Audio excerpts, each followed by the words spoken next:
Adam, ini cara mendapatkan makanan yang baik, ini cara minum yang baik, ini cara berpetualang yang baik. Adam, ini cara mendapatkan kenyamanan, cara mendapatkan kesenangan. Kalau engkau kerjakan semua ini dengan pedomannya, aku jamin engkau, catat ini, engkau dan semua anak cucumu dimanapun beraktivitas, dimanapun bekerja akan selalu tenang dan senang.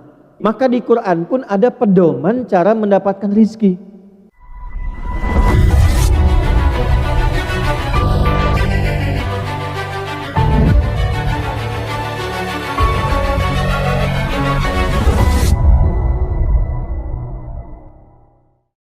Baik, yang pertama, apa itu rizki?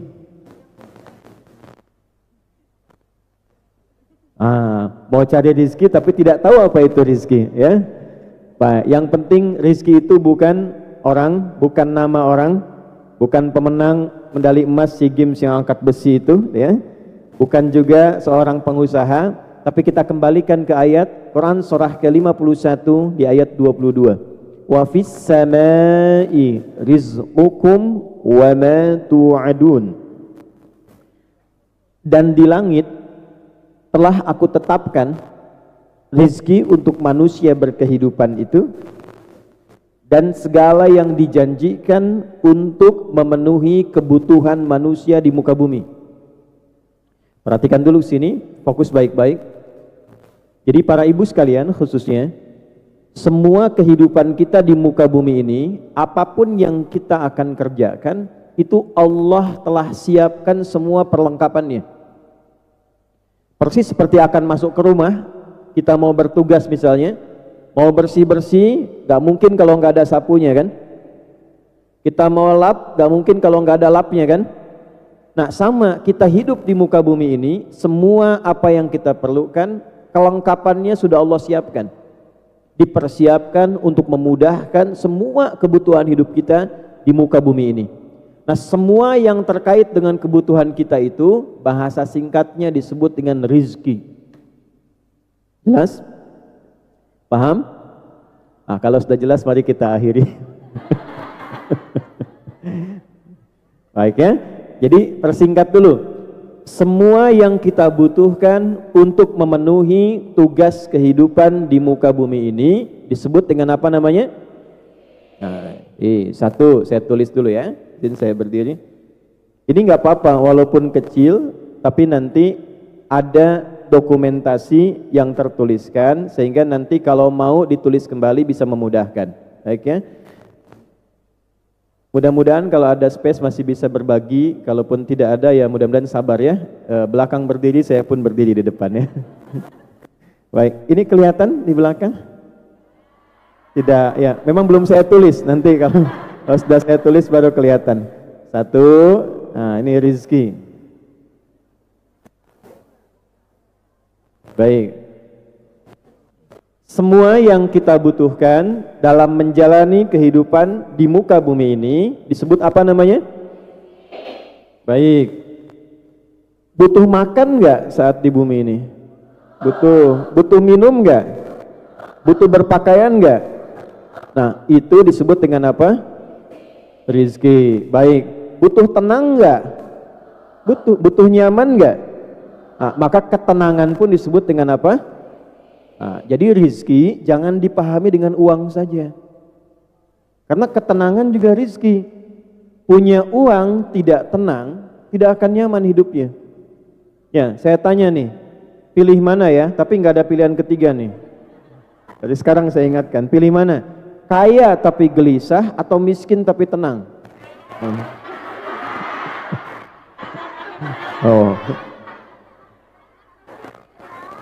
Mau miskin tapi tenang, kaya tapi, nah itu. Jadi saya ingin tunjukkan pentingnya rizki berupa ketenangan, karena banyak orang memahami rizki itu hanya untuk materi saja.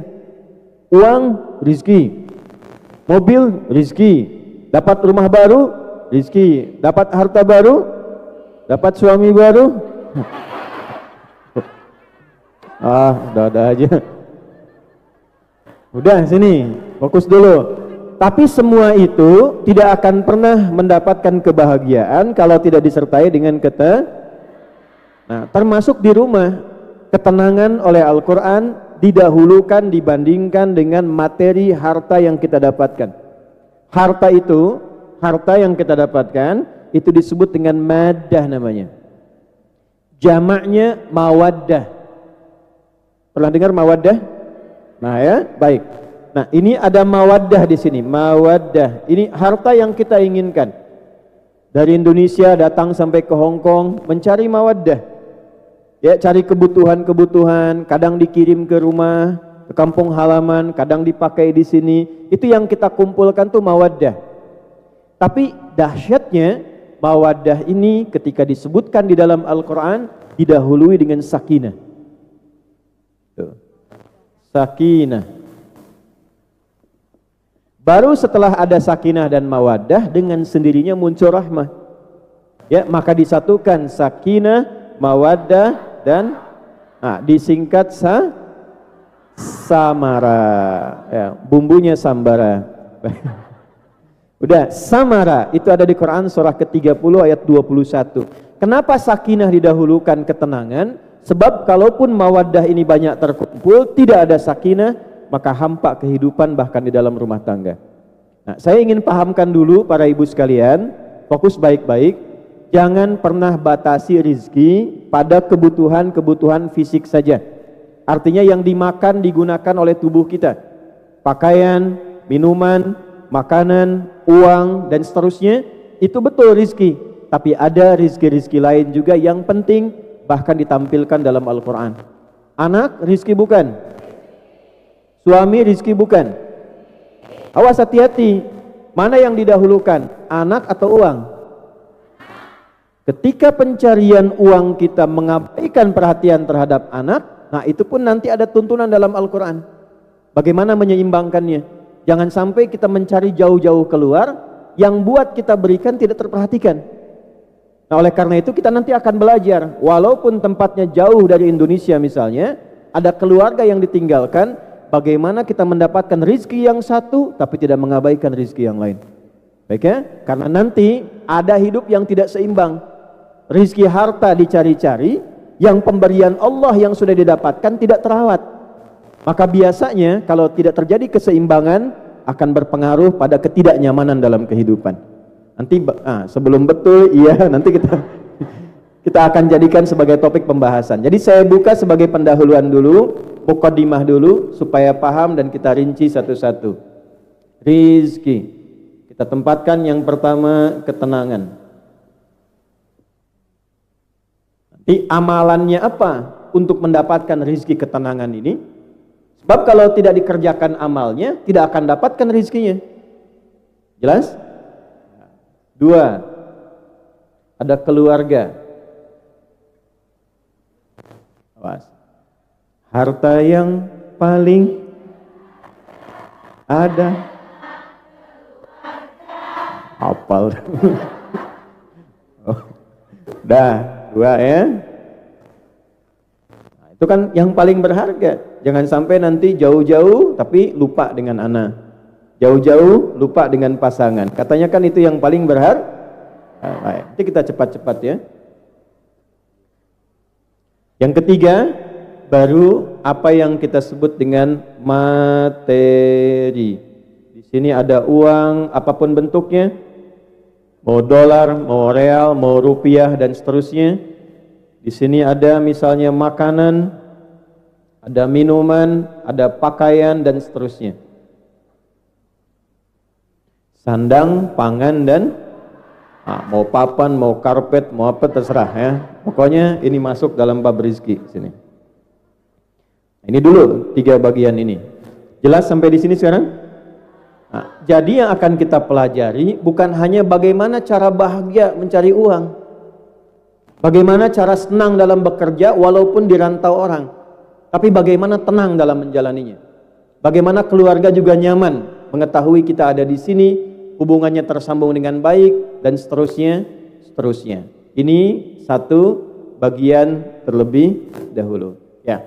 Wa fis samaa'i rizqukum wa ma tu'adun. Dan di langit sebelum ditetapkan di bumi, Allah sudah mengatur ketentuan ini dan dijanjikan akan diberikan kepada seluruh hamba Allah yang berkehidupan di bumi.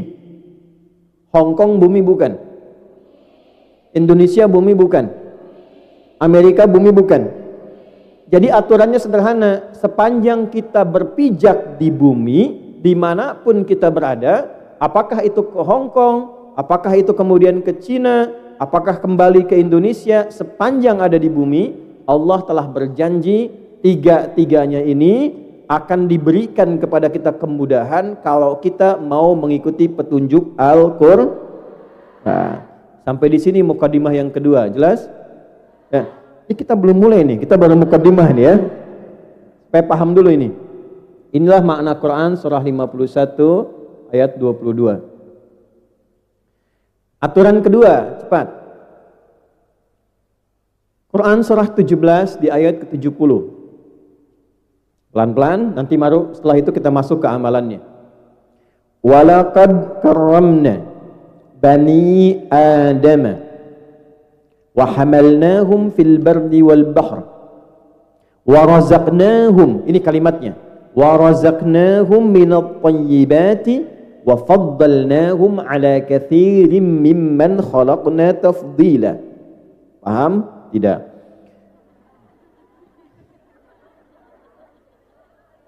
Nah, walaqad karramna bani Adam, dan aku bersumpah, ini saya kasih rahasia ya, ini diantara kita saja nih. Kalau baca ayat Al-Quran ditemukan kata lam dan qad, itu artinya kita harus yakin pada diri kita dan tidak boleh ragu sedikit pun. Jangan pernah ragu. Yakinkan pada hatimu yang paling dalam, jangan ragu sedikit pun. Walaqad karramna bani Adam. Kata Allah, yakinkan pada hatimu yang paling dalam, jangan ragu sedikit pun bahwa semua anak cucu Adam itu kami telah ciptakan dengan sangat mulia. Sampai sini dulu tuh. Pelan-pelan ya.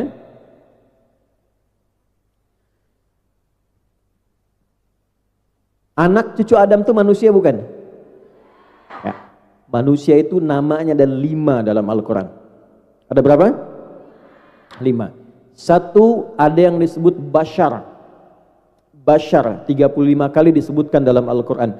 Ba, sin besar, ra, bashar.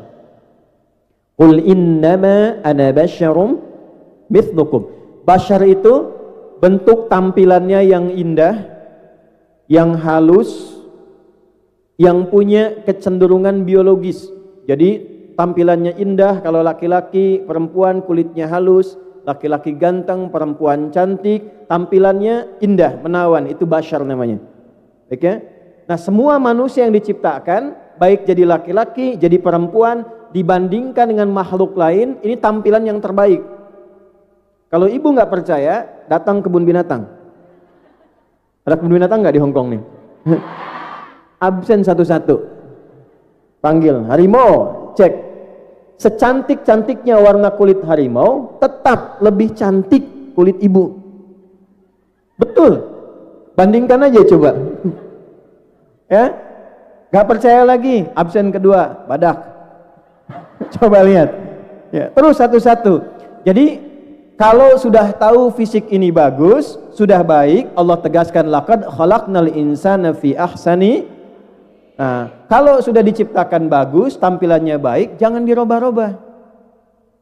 Ya. Sebab perhatikan, takwim itu artinya bukan hanya tercipta baik, tapi diciptakan sesuai fungsi dan kebutuhannya. Jadi saya diciptakan begini, tidak seperti Ustadz Muhaimin, misalnya, atau sebaliknya, karena untuk hidup saya yang terbaik begini. Kalau hidung saya dikoreain dikit, dimancungin dikit misalnya, itu tidak akan maslahat untuk hidup saya. Ya, coba Sule, tahu Sule enggak? Kalau tidak diciptakan pesek, itu suaranya nggak akan bagus. Demikian yang lainnya. Makanya nanti turun Al-Quran mengatakan, kalau sudah Allah ciptakan, jangan rubah-rubah. Karena ada fungsi kehidupan yang sesuai dengan fitrah penciptaan. Jelas sampai sini? Ya, jangan pernah bandingkan diri ibu dengan perempuan-perempuan lain. Seperti yang laki-laki pun jangan bandingkan dengan laki-laki lain. Karena tampilan yang seperti ini yang terbaik untuk hidup kita. Tampilan orang lain yang terbaik untuk orang lain. Ya, yang paling parah jangan merubah fitrah. Laki-laki, laki-laki aja. Perempuan, jangan laki-laki menjadi perempuan ingin seperti. Nah, ketika memaksa merubah fitrah, pasti hidupnya akan gelisah dan susah. Nah, bikin status tuh, ya. Ketika memaksa merubah fitrah, hidupnya pasti gelisah dan, ayo di Instagram tuh. Dah pelan-pelan. Sudah, 2, ada ins namanya. Ya ma'syaral jinni wal wa ma khalaqtul jinna wal ins, disebutkan 18 kali dalam Al-Quran. Ins itu sifat dasar yang lembut, yang halus. Lawannya jin. Jadi yang makhluk halus itu ibu. Ya. Ins itu punya 3 arti. Ada berapa arti? 1, ins itu tampak. Lawannya jin, tersembunyi. Kenapa jin disebut jin? Karena tak nampak, tersembunyi.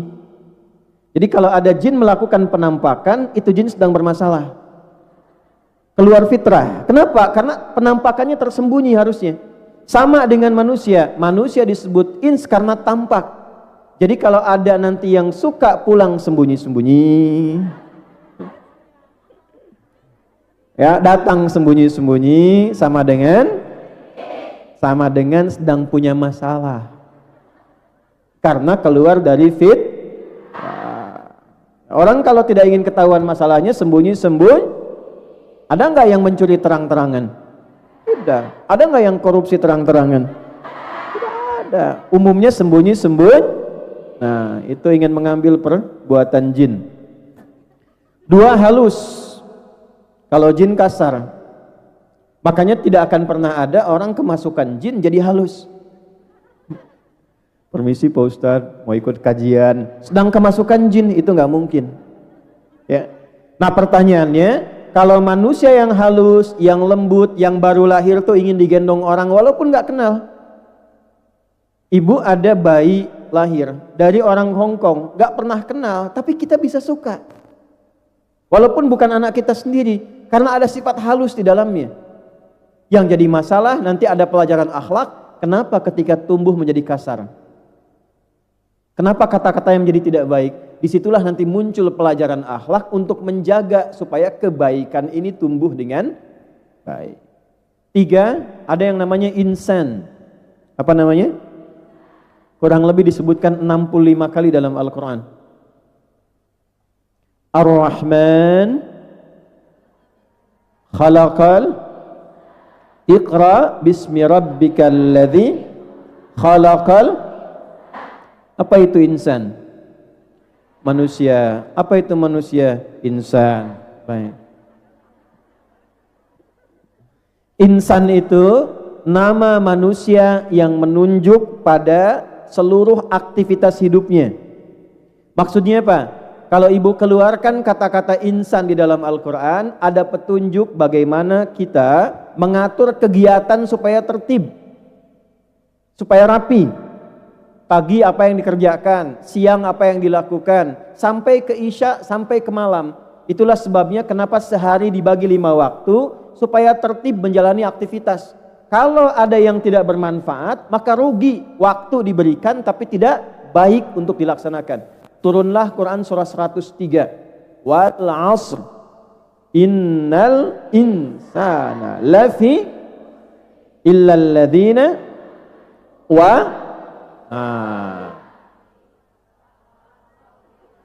watawassaw. Aku bersumpah kata Allah demi modal waktu yang diberikan untuk hidup manusia beraktivitas. Kita sehari diberikan modal kurang lebih 24 jam. Pertanyaannya, dari 24 jam itu mana yang bermanfaat? Berapa jam yang jadi soleh? Ini dari tadi nunggu tadi sampai dengan di sini. Menunggunya sudah soleh belum? Bicaranya sudah soleh belum? Melihatnya sudah soleh belum? Jadi kalau ada 1 jam dari 23 jam dipakai dengan yang salah, tidak menjadi soleh, kata Allah rugi. Tidak punya nilai. Nah, oleh karena itu, dipandu dalam Al-Quran bagaimana menjadikan 24 jam ini, semua aktivitas kita, kegiatan kita, soleh di mata Allah. Ya, nah ini namanya apa? Nah, nanti kalau ngaji lagi, ada ustadz yang lain lagi, silahkan nanti turunkan kata-kata ini. Ada panduan dalam Al-Quran memandu tubuh kita dari ujung kepala sampai ujung kaki menjadi soleh. Saya ambil contoh, nanti ngajinya, kalau bisa ngajinya harus terukur supaya nanti manfaatnya dapat banyak. Ya, insan tadi, kalau dikeluarkan kata insan, nanti kita akan temukan bagaimana menggunakan fungsi dari tubuh dulu sebelum dipakai beraktivitas supaya semua yang digunakan di tubuh ini bermanfaat. Contoh, cepat saja. Ini mata apa fungsinya? Tuh. Melihat yang baik. Kenapa ada penting kalimat baik? Baik itu kan soleh. Soleh menurut Allah, ya itu baik menurut Allah disebut soleh. Kalau hanya melihat, kambing melihat, ayam melihat, elang dan penglihatannya lebih tajam daripada kita. Tapi mata hewan tidak dihisab, mata kita dihisab. Karena mata ini dihisab, maka Allah turunkan fungsinya. Lihat yang soleh-soleh, lihat yang baik-baik. Maka nanti turun ayat di Al-Quran membimbing bagaimana cara mata ini melihat yang baik. Ya, untuk ibu, Quran surah 24 ayat 31 misalnya. Wa kullil mu'minati yaghdudna min absarihinna. Muhammad sallallahu alaihi wasallam, ajarkan, viralkan kepada semua umatmu yang perempuan-perempuan, kalau sudah beriman, yakin dengan Allah sebagai Tuhan, buktikan imannya, masuk ke matanya, hanya boleh melihat yang baik saja. Kalau tidak baik menurut imannya, awas hati-hati, bukan menurut budayanya, kata imannya nggak bagus, ya untuk menghormati itu indahnya Al-Quran, bukan untuk mencela. Di Quran itu jarang kita temukan dalam akhlak celaan. Ya, Fir'aun Fir'aunnya. Catat tuh ya. Fir'aun jahat tidak? Jahat. Kriminal tidak? Tapi tidak pernah disebut nama aslinya. Gelarnya saja, seorang pejabat, seorang petinggi. Kenapa tidak disebutkan namanya? Karena yang salah bukan nama, yang salah perilakunya. Jadi kalau ada orang bersalah atau keluarga anak misalnya nakal, tidak bisa diatur, jangan disalahkan namanya. Dirubah perilakunya. Didoakan orangnya, tapi jangan digunjingkan namanya, karena yang salah bukan yang salah perilakunya. Nah, balik ke sini, Al-Quran mengatakan untuk bisa menghormati pandangan ini karena mulia, harus dijaga. Maka apa yang terjadi? Kalau kata iman yang gak bagus cukup palingkan. Cukup palingkan. Memalingkan dari yang tak baik itu disebut ghaddul basar namanya. Paham? Jadi bukan gak boleh lihat, ketika yang dilihat itu gak bagus, palingkan. Memalingkan dari yang tidak baik, supaya pandangan ini saleh disebut ghaddul. Nanti lengkap di Al-Quran, dari mata turun ke, jangan langsung ke hati aja. Sini, ke lisan, mata ke mulut. Ibu langsung ke hati aja. Dari mata turun ke mulut.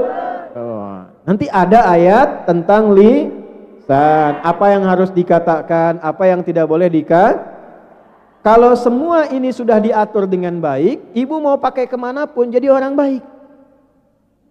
Bicaranya pasti baik, mendengarnya pasti baik, bekerja dimanapun jadi orang baik. Itu yang dimaksud saleh. Latihannya tidak cukup dengan mengatakan amin. Ya, latihannya keluarkan kata insan di dalam nas. Apa namanya? Disebutkan kurang lebih sebanyak 240 kali dalam Al-Quran. Dan ada satu surah paling favorit dalam Al-Quran bagi umat Islam di muka bumi hari ini. Surat Apa itu nas? Manusia yang tidak bisa hidup sendirian. Dia butuh kawan. Dia butuh teman. Karena itu nama ini memberikan pesan pada kita, catatin dengan baik ya, dimanapun kita berada, dimanapun kita berkehidupan, selalu membangun hubungan baik dengan orang-orang sekitaran kita dan jadikan sebagai bagian dari keluarga kita. Ya, ini pesan Al-Qur'annya penting sekali karena nggak bisa hidup sendirian. Ibu pun ini yang dihimpun oleh majlis-majlis pengajian, kalau sudah datang, ada database-nya, ada kehadirannya, persatukan sebagai keluarga. Jangan mandiri, satukan semuanya. Kenali tinggal di mana, minimal saling mendoakan, saling mensupport. Itulah inti dari kata An-Nas. Kita punya ayatnya, kita punya katanya, tapi prakteknya itu yang belum kita temukan secara total dalam kehidupan. Jadi kalau kita melihat kawan kita samping kanan kiri sebagai keluarga, pasti akan saling mendukung. Ya, saya turut mendoakan ya. Kemarin saya mengamati, menyimak dan masih bertanya tadi malam saat saya landing. Besok insya Allah juga ada agenda untuk menyolatkan ya. Ya, mudah-mudahan saudari-saudari kita yang kemarin wafat dalam satu musibah dijadikan syahid oleh Allah Subhanahu wa taala. Ya. Salah satu syahid itu ada namanya syahid fis sama. Allah tetapkan syahid, ditetapkan walaupun tetap dimandikan, disolatkan tapi statusnya syahid. Di antara yang syahid itu adalah orang yang wafat dalam keadaan beriman dan mengalami musibah seperti tenggelam, kebakaran, dan saat dalam proses melahirkan itu statusnya syahid dalam pandangan Allah Subhanahu wa taala. Mudah-mudahan diterima amal ibadahnya oleh Allah. Nah, ini kalau sudah seperti itu tertib. Jauh dari Indonesia, tinggal di Hong Kong, nasnya dipakai. Kita nggak bisa hidup sendirian. Kita pun butuh berinteraksi dengan orang-orang lokal. Maka bersikap baik pada orang-orang yang ada di Hong Kong, menaati aturan yang ada di sini. Kalau itu sudah dilakukan dengan benar, ada jaminan dalam Al-Quran, maka kehidupan itu akan dijaga oleh Allah dengan cara yang tertib dan baik. Ditemukan di Quran surah ke-49 itu ayat ke-13. Ya ayyuhan nasu, hai semua manusia tanpa kecuali, inna khalaqnakum min dzakarin wa untha. Aku tetapkan kalian yang namanya manusia cuma ada dua jenis. Ada berapa jenis? Satu, min dzakarin, laki-laki, wa untha, perempuan. Wa ja'alnakum syu'uban wa qabaila, dan aku tetapkan kalian tidak ada yang hidup di satu tempat. Di Indonesia pun tidak ada yang satu pulau. Kita paling banyak pulaunya itu 13.677 pulau. Itu belum termasuk Pulau Gadung, Pulau Gebang dan yang lain-lain itu. Ya. Ada RT-nya, ada RW-nya, kelurahannya, kecamatannya. Tidak ada yang hidup di satu tempat. Termasuk keluar dari Indonesia, terbang kurang lebih 5 jam, kita temukan Hong Kong. Jadi selain yang di Indonesia, ada yang tinggal di mana? Hong Kong, ada yang di Malaysia, ada yang di Cina, di Afrika, di Amerika. Perhatikan kalimatnya. Lita'arafu. Apa itu ta'aruf? Ta'aruf itu bukan hanya saling mengenal, saling berkenalan, saling mengisi, saling mendukung, saling membantu. Jadi kalau sudah ada kata nas, ibu hadir di sini mengaji, praktekkan dalam kehidupan. Kalau sudah disatukan walaupun namanya pengajian, praktekkan ayatnya. Jadikan satu keluarga, saling mendukung dalam berkegiatan. Paham? Sekarang kita masuk ke bab rizki yang ayat tadi, Quran surah 17 ayat 70. Yang di ayat ini Allah tidak sebutkan bashar, tidak sebutkan ins, tidak sebutkan insan, yang disebutkan bukan nas, tapi yang disebutkan yang kelima. Walaqad karramna bani Adam. Nih, fokus baik-baik karena ini nama yang terpenting dalam pencarian rizki. Ini yang atas saya hapus sebentar ya, biar lebih kelihatan. Insyaallah. Tuh, kaget kan? Ya. Ini belum saya bilang udah kaget tuh. Ini pengajian luar biasa ya. Datang jauh sendiri, angkat sendiri, nulis, hapus sendiri, luar biasa. Bu tinggal lihat, catat, kerjakan, masuk surga enak. Ya. Saya datang sebagai keluarga ya, bukan orang luar. Oleh karena itu apa yang bisa dilakukan kita lakukan. Saya pesan juga panitia ya, jangan merepotkan ya. Jadi jangan kasih amplop, jangan kasih apa ya. Saya pulang, enggak, saya serius. Saya datang sebagai keluarga untuk memastikan umat-umat Nabi di sini dekat dengan Allah. Ya, saya tidak mencari yang lain. Karena itu kalau saya datang, yang penting saya sehat, waktunya ada, saya hadir. Ya, jadi jangan pernah nyiapkan apa-apa, jangan ngasih ini, ngasih itu. Lebih baik untuk teman-teman, untuk dijadikan satu kegiatan lagi, itu akan lebih baik. Oke? Insya Allah Allah sudah cukupkan. Ya, ya sini, Bani Adam.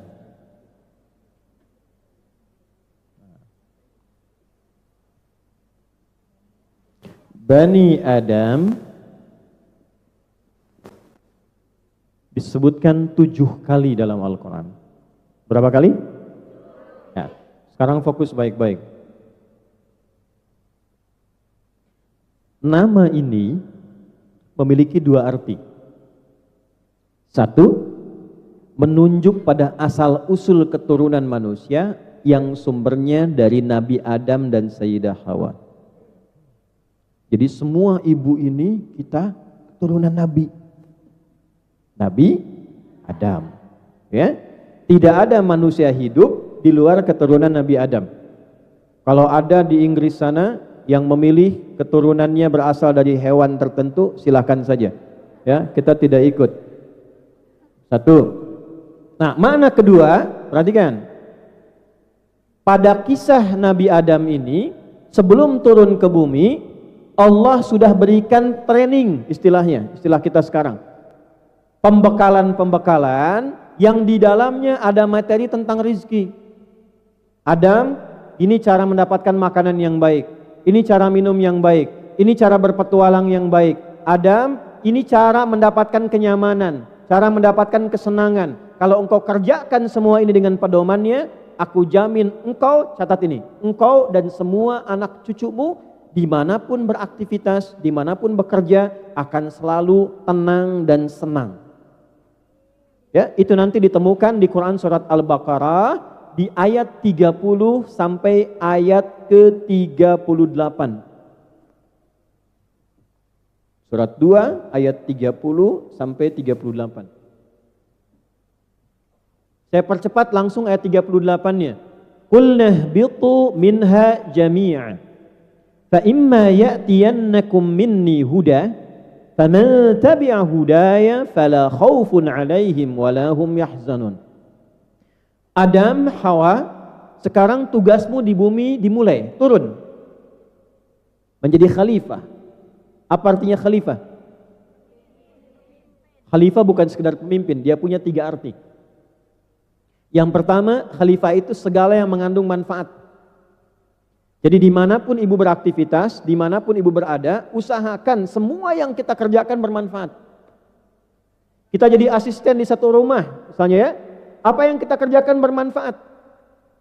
Ya, majikan mendapatkan manfaat, di perusahaan mendapatkan manfaat, ke keluarga mendapatkan manfaat. Ketika disebut dengan khalifah, artinya segala yang menghadirkan manfaat. Kalau bicara yang bermanfaat. Kalau bekerja di tempat yang bermanfaat, itulah khalifah. Yang kedua, sukses dan makmur. Kalau mau bekerja, jangan tanggung sampai sukses. Kesuksesan itu digunakan untuk memakmurkan tempat kita berpijak. Makanya saya sepakat tuh, ya, dengan PMI, nama Pekerja Migran Indonesia. Karena ibu sedang bekerja memakmurkan negara, devisanya banyak pulang. Ya, saya termasuk dari tahun 2005.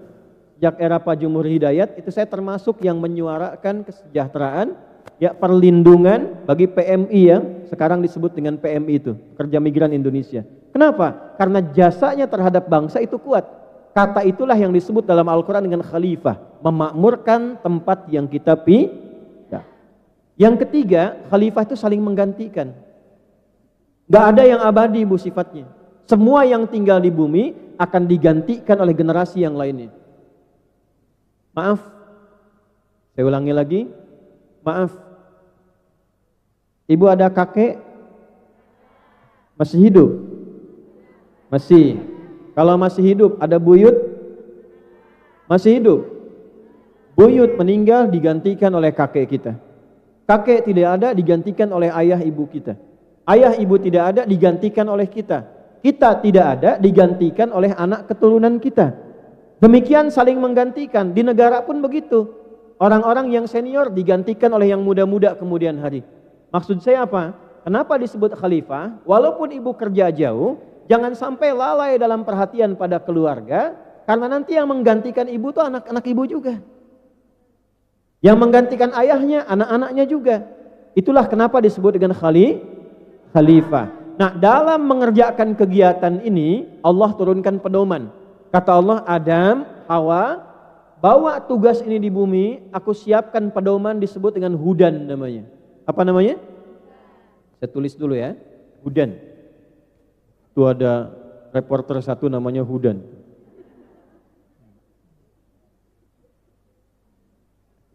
Gak usah nengok sudah Bu, sudah punya istri, anaknya 2. Sini. Sudah. Hudan itu nama umum. Nanti setiap umatnya diberikan nama khusus untuk membedakan umat satu dengan yang lain.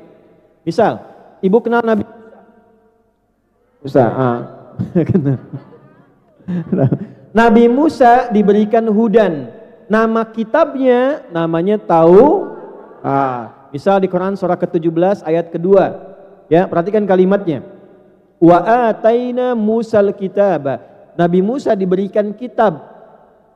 Namanya Taurat. Wa ja'alnahu hudal li bani Israil. Taurat ini petunjuk hidup khusus untuk Bani Israil di masa itu. Jadi kalau Bani Israel mengerjakan petunjuk ini, hidupnya tenang dan senang. Nabi Isa diberikan apa? Injil. Injil itu fungsinya hudan, fihi hudan. Cek di Al-Maidah dari ayat 45 sampai 47. Nabi Muhammad diberikan apa? Al-Quran itu fungsinya hudan. Ada di Al-Baqarah ayat 185.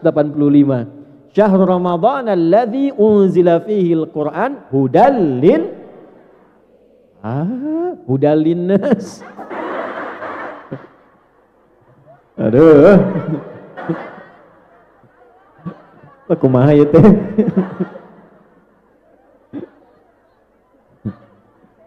Jangan suka pindah-pindah ya. Apalagi pindah ke lain hati itu. Awas. Sudah.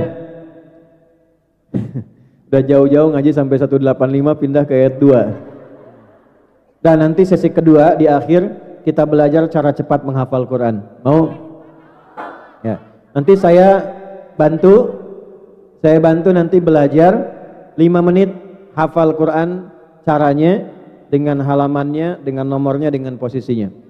5 menit insyaallah. Oh, baik. Ya, nanti di akhir ya. Baik. Ya, apalah ya, sudah. Dah nyambung dulu, belum selesai kita. Nah, di Al-Quran itu semua isinya disebut hudan. Apa itu hudan? Pedoman hidup. Karena sifatnya hidup, dalam hidup kita butuh rizki, maka di Quran pun ada pedoman cara mendapatkan rizki. Yang kalau kita ikuti itu, janji Allahnya, fala khaufun alaihim walahum yahzanun. Akan dipastikan dimanapun dia hidup dan beraktivitas. Ibu mau ke Hong Kong, mau ke tempat lain, mau kemana pun, Allah jamin. Dimanapun dia berada, la khauf, tidak akan pernah gelisah. Apa lawan gelisah? Tenang. Walahum yahzanun, tidak akan pernah sedih. Apa lawan sedih? Senang. Jadi bekerja apapun akan senang sepanjang mengikuti pedomannya. Dimanapun akan senang. Jadi kalau mau ibu ada di sini, ada di sana, di tempat lain, kesenangan itu ada. Di sini, di sana, di mana-mana. Ya, bukan hanya hatiku, pekerjaanku, kehidupanku, keluargaku hadir di dalamnya.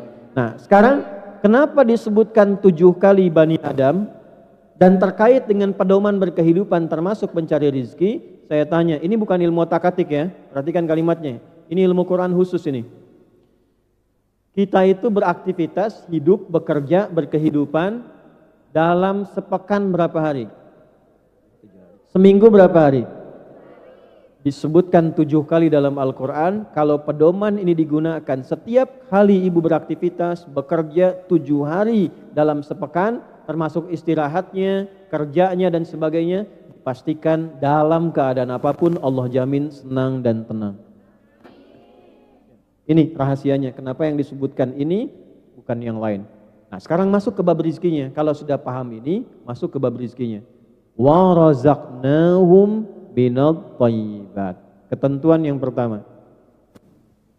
Kalau ingin mencari rizki, walaupun di tempat yang jauh dari tempat kita terlahir, tumbuh dan berkembang, singkatnya sampai ke Hong Kong ini misalnya, pastikan kaidah yang pertama, cari pekerjaan yang baik.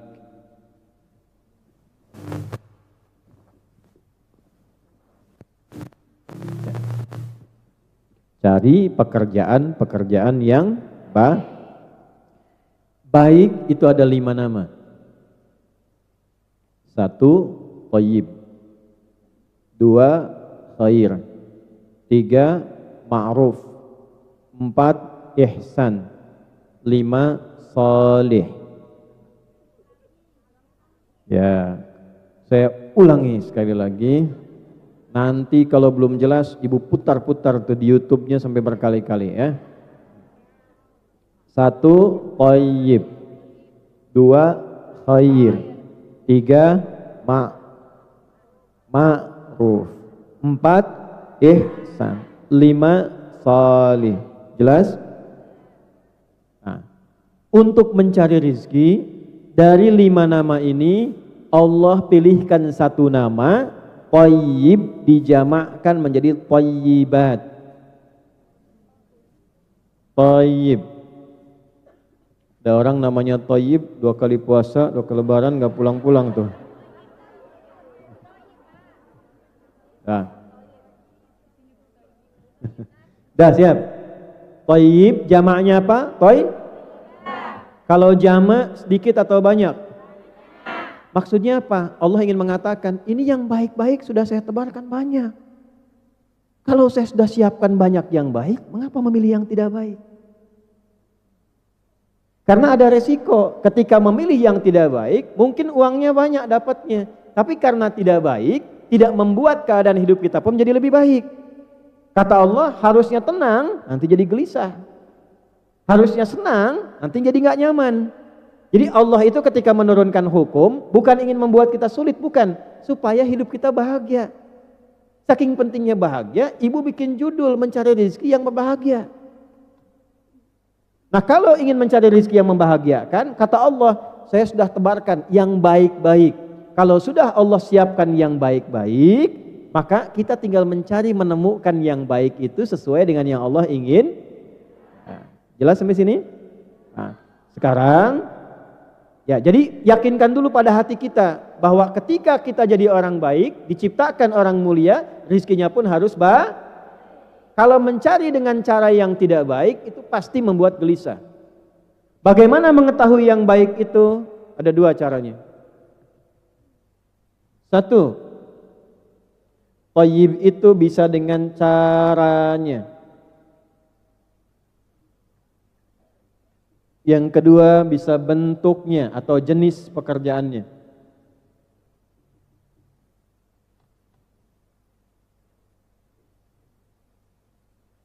Keduanya punya hukum, 1 hukum. Dipasangkan kata thayyib dengan 1 hukum mencakup 2 arti. Tadi ibu sudah tulis ayatnya, ditemukan di Quran surat kedua Al-Baqarah di ayat 168. Pakai nas lagi. Ya ayyuhan nasu kulu mimma fil ardi halalan. Nah, baik cara ataupun jenisnya dipasangkan kata thayyib dengan kata halal. Ya ayyuhan nasu, hai semua manusia tanpa kecuali. Kalau ada kata nas dipasangkan nanti dengan kata rizki, nas itu artinya umum. Tadi sudah saya bahas di awal kan? Jadi kenapa saya awalkan? Karena pembahasan itu akan selalu mengingat bahasan-bahasan yang di awal tadi. Kata nas kalau dipasangkan dengan rizki artinya tidak ada batas dalam pencarian tempat. Tadi masih ingat Quran surah 49 ayat 13, ya ayyuhan nasu inna khalaqnakum min dzakarin wa untha wa ja'alnakum syu'uban wa qabaila. Jadi kalau ibu mau cari sampai ke Hong Kong, bagaimana hukumnya? Boleh tidak? Boleh. Karena mencari rizki itu Allah sebutkan kalimat pertamanya dengan kata nas. Artinya nggak ada batas. Ibu tinggal di Sukabumi misalnya, ya, hubud dunya. Sukabumi itu bahasa Arabnya hubud dunya. Suka hubun bumi dunia, suka bumi hubud.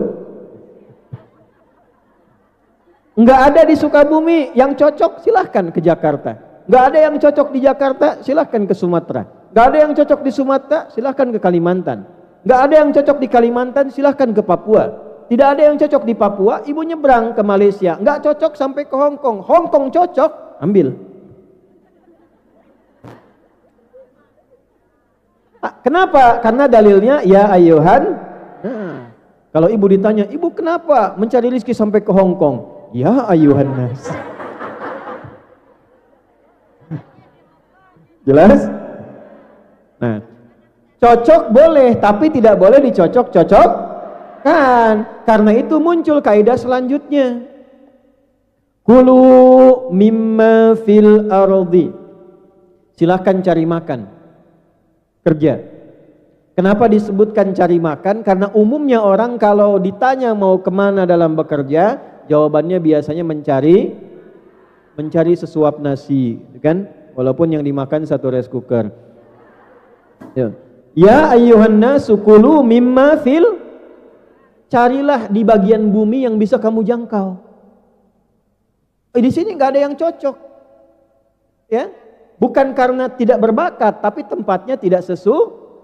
Jadi kalau ibu banyak ditolak di berbagai tempat, bukan karena ibu tidak unggul, bukan, karena keistimewaan ibu tidak cocok berada di tempat itu.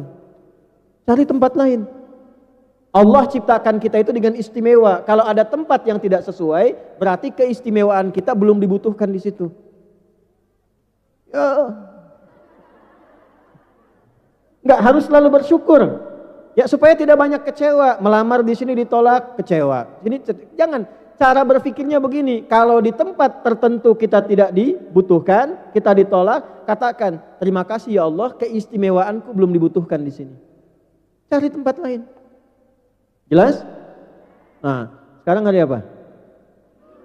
Minggu. Oh ya. Ahad kan? Baik, Ahad ada yang nyebut Minggu ya.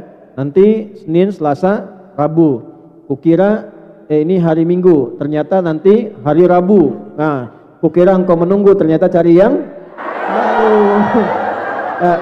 Pekerjaan maksudnya, pekerjaan sampai ke liang lahat. Kalau Anda menunggu pekerjaan yang tidak cocok, selalu cari yang baru sampai ke liang lahat. Itu maksudnya. Tuh. Nah, sini. Jadi kalau nanti ada yang tanya Ustadz, ibu kenapa sampai ke Hong Kong? Ibu jawab, ya ayyuhan kulu mimma fil ardi. Baik, belum selesai. Halalan. Kalau ingin dapat yang thayyib tadi, yang sudah Allah tebarkan, kaidah yang pertama, temukan yang thayyib itu prinsipnya dengan yang Untuk menemukan halal ini didapatkan dengan dua hal. Satu, lihat cara mencarinya. Apa lawan halal? Jangan sampai mencari rezeki dengan cara yang sepanjang yang haram dihindari, pasti dapatnya thayyib. Mencuri halal tidak? Berarti harta yang dihasilkan dari pencurian sifatnya tidak thayyib. Pasti gelisah. Kalau thayyib pasti senang, pasti tenang. Makanya tidak ada pencuri yang tenang. Gelisah. Nah, koruptor juga nggak tenang, Bu. Jangan dikira koruptor itu tenang. Makanya ketika mau korupsi sembunyi-sembunyi, nggak ada yang terang-terangan. Ya, oh itu kijangnya sudah akan sampai, tolong dijemput ya. Kijang tuh, padahal uang korupsi. Ya, nggak mau ketahuan. Makanya kalau sudah berbuat kejahatan yang besar, pasti melakukan yang kecil-kecil. Untuk menutupi kejahatan yang besar, minimal yang kecil-kecil. Mulai dari bohong, nanti muncul nyogok. Artinya apa? Hidupnya tidak Ibu jauh-jauh sampai ke Hong Kong. Kalau untuk nyari yang haram untuk apa? Jelas? Jadi saya tidak ingin dengar lagi ada kasus di Hong Kong pencurian misalnya. Ya? Penjamretan. Tidak jadi taati aturan dengan cara yang benar. Baik, ini poin 1. Cara itu ada 2. Cara yang dibenarkan oleh hukum positif pemerintah setempat, cara yang dibenarkan oleh dan biasanya agama tidak mungkin bertentangan dengan hukum positif kecuali pada hal-hal yang memang spesifik menguji iman. Ya, misal menurut agama jual makanan boleh nggak? Boleh. Tapi ada makanan-makanan yang dinilai oleh agama membahayakan, baik untuk iman ataupun untuk kesehatan. Misal, minuman keras dari minuman. Ya, minuman keras itu merusak pada pikiran. Karena merusak kepada akal, agama Islam melarang. Kenapa? Supaya fungsi akalnya tetap sehat. Kalau akal terganggu, berpikirnya tidak baik, hidupnya terganggu juga.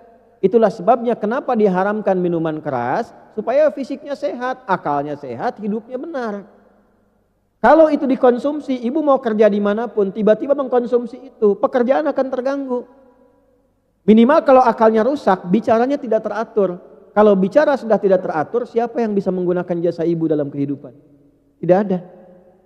Nah, oleh karena itu, yang pertama dipastikan, kalaupun secara hukum pemerintahan misalnya boleh, tidak dilarang, tapi kalau hukum agama mengatakan tidak dibenarkan, maka coba cari peluang lain, kesempatan lain yang kira-kira bisa menggunakan cara pencarian rezeki yang lebih baik. Maksudnya apa? Walaupun uangnya banyak, tapi didapatkan dengan cara yang tidak baik, itu tidak akan membahagiakan.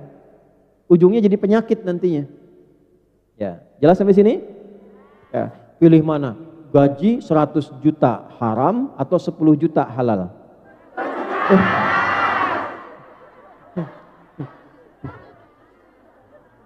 Selalu aja. Aduh, ibu.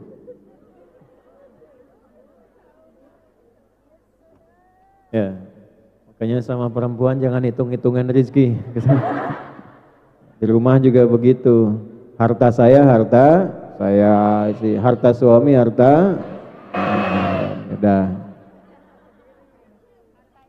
balik lagi. Shallu ala Nabi. Sampai mana tadi? Baik ya. Ya. Jadi berupaya satu, caranya selalu mencari dengan cara yang Itulah sebabnya kenapa banyak kasus-kasus mencari rezeki di zaman Nabi itu dikoreksi, diperbaiki caranya langsung oleh Al-Quran. Ada yang mencuri, ada dulu satu kampung itu isinya pencuri semua. Zaman jahiliyah, sekampung pencuri semua. Kampung pencuri, namanya Ghifar. Yang berasal dari Ghifar ini disebut Al-Ghifari. Ya, jadi kalau ada yang namanya Al-Ghifari, kampung pencuri itu. Dulu. Sebelum Islam. Nama pimpinannya namanya Jundub bin Junadah. Ya, nanti setelah masuk Islam berubah nama menjadi Abu Dzar Al-Ghifari. Itu kunyahnya Abu Dzar Perhatikan ya. Tidak ada yang lewat ke situ kecuali harus setor. Kalau tidak habis semua.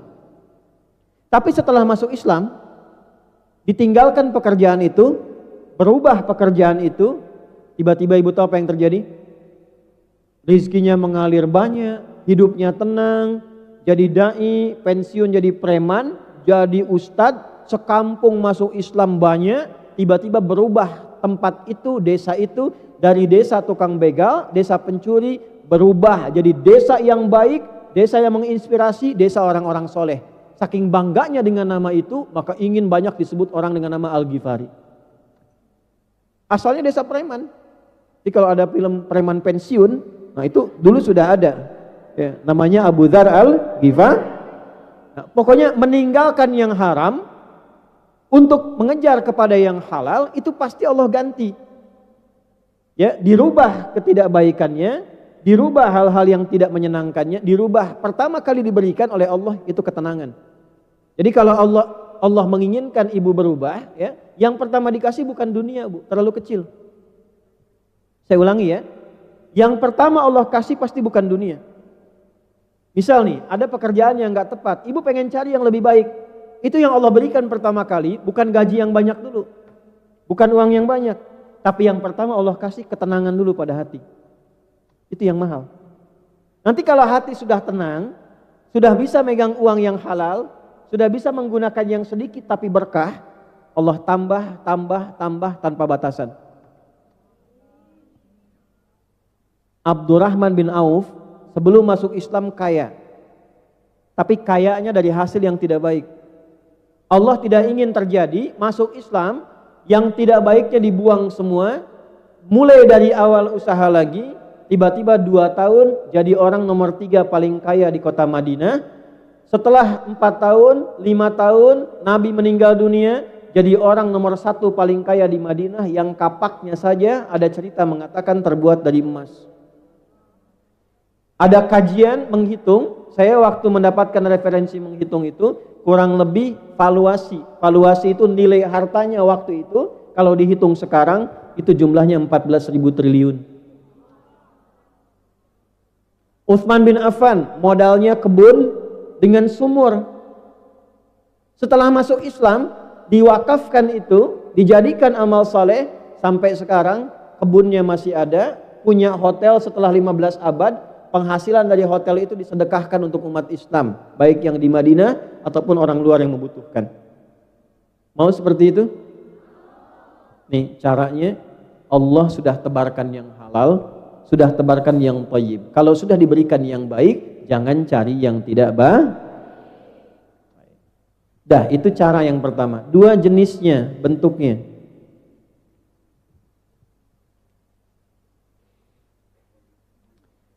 Pekerjaan apapun yang halal, yang bisa menjaga kehormatan fisik kita, akal kita, dan iman kita, itu boleh.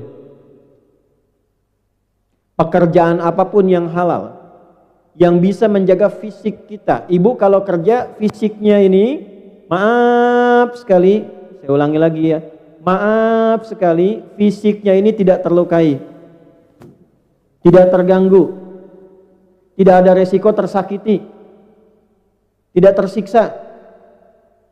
Itu syarat pertama, boleh.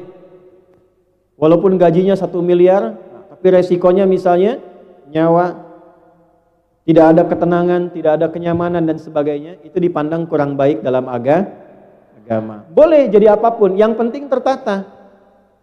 Oh, saya mau jadi asisten di satu rumah tangga, boleh, lihat jam kerjanya. Apakah menyiksa kepada tubuh? Tidak. Lihat majikannya, perilakunya bagaimana, bisa merendahkan martabat? Tidak. Kalaupun gaji yang ditawarkan besar tapi kehilangan martabat, kehilangan waktu istirahat yang panjang, kehilangan ketenangan, jangan dipertaruhkan, karena masih ada rezeki Allah yang terbaik ditempatkan di tempat-tempat yang lain. Jelas? Ya. Saya insya Allah lihat kalau di Hong Kong ini aturannya sudah cukup baik ya, sudah stabil. Beberapa tempat itu kalau saya berikan pembekalan, saya selalu lihat dan saya terangkan tempatnya. Misal kalau di Arab itu dibagi 2. Ada Arab, ada A'rab. Kalau Arab itu orang kota. Kalau A'rab itu orang pegunungan, orang daerah padang pasir. Beda karakternya. Kalau Arab di kota karena terdidik, itu kalimat-kalimatnya baik, perhatiannya baik. Tapi kalau daerah padang pasir, asyaddu nifaqa wa kufra. Ya, asyaddu kufra wa nifaqa. Karakternya keras, keinginannya tinggi. Jadi kalau naik mobil pun kalau ke Arab, supirnya itu dari Arab, itu ada caranya. Yang masuk pertama harus laki-laki, baru perempuan ikut. Kalau keluar, perempuan harus duluan, baru laki-laki setelah itu. Dan seterusnya, karena karakternya berbeda. Nah, di tempat manapun, mau di kantor, mau di pabrik, mau di rumah, dipastikan diupayakan satu pekerjaan yang menyelamatkan terhadap tubuh seutuhnya. Jelas? Dua, akal. Jangan sampai mencari pekerjaan yang di dalamnya ada bentuk atau jenis yang merusak terhadap akal. Walaupun dapat hasilnya banyak, tapi ada resiko akalnya terganggu, maka mohon maaf sebaiknya mencoba mencari pekerjaan yang lain. Ini dulu satu. Ini fisik, kedua akal.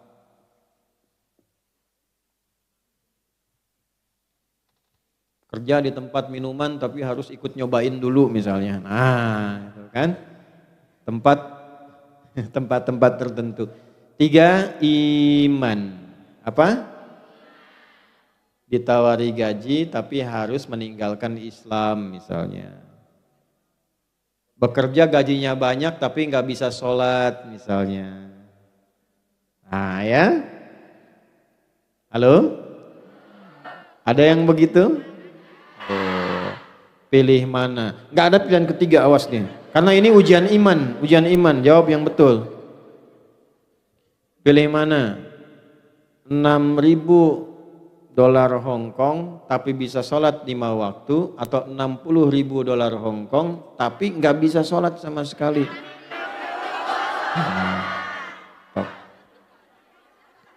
Kalau 60.000 milih itu nggak sholat, wah saya langsung selesai. Gak ada yang bayar juga ya. Sudah lihat sini. Kenapa saya sampaikan ini? Karena akan ada tiba satu masa, satu waktu, orang sudah silau dengan dunia, tak peduli dengan iman. Itu bahaya. Di satu tempat di Indonesia itu pernah ada pengaduan hanya untuk kerja jaga toko, dapatnya tidak seberapa, tapi dilarang menunaikan sholat. Ingat ya Bu ya, dunia tidak satu saat akan nanti yang dibawa pulang itu bukan bekal yang sekarang didapatkan di dunia, karena alamnya beda. Saya tanya sama ibu nih, di dunia saja hukum sudah beda. Di Hong Kong sama nggak hukum yang ada di Indonesia? Mata uangnya sama nggak? Beda. Nah, beda tempat saja di dunia sudah beda hukum. Terus ibu mau pulang ke akhirat mau hukumnya sama? Nggak mungkin. Hukum akhirat beda. Ke alam kubur saja sudah beda. Ibu di dunia pakai pakaian begini. Kadang seragaman, kadang dilihat yang bagus dan sebagainya. Tapi begitu masuk ke alam kubur, beda alam, pindah dunianya, tidak berbeda, tidak sama lagi, maka yang dikenakan pun tidak akan sama. Pakaiannya apakah begini? Tidak.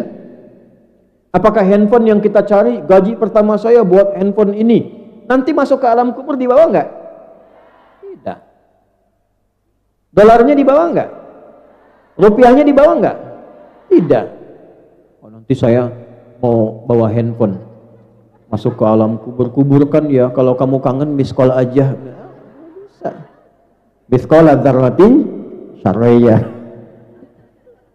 Gak nyambung. Nah, yang dibawa apanya? Amalnya. Amal pertama yang akan membantu kita saat pindah alam itu, kita yakin sebagai orang beriman, amal pertamanya, ingat dari awal tadi, ada fisik, ada akal, ada roh. Saat meninggal yang dicabut apanya? Rohnya. Maka yang dibawa itu amalan rohnya. Nah, amal roh ini beda dengan fisik. Makanan fisik, makan, sarapan, macam-macam. Makanan akal, belajar, baca. Makanan roh itu ibadah, sholat Bu, baca Quran.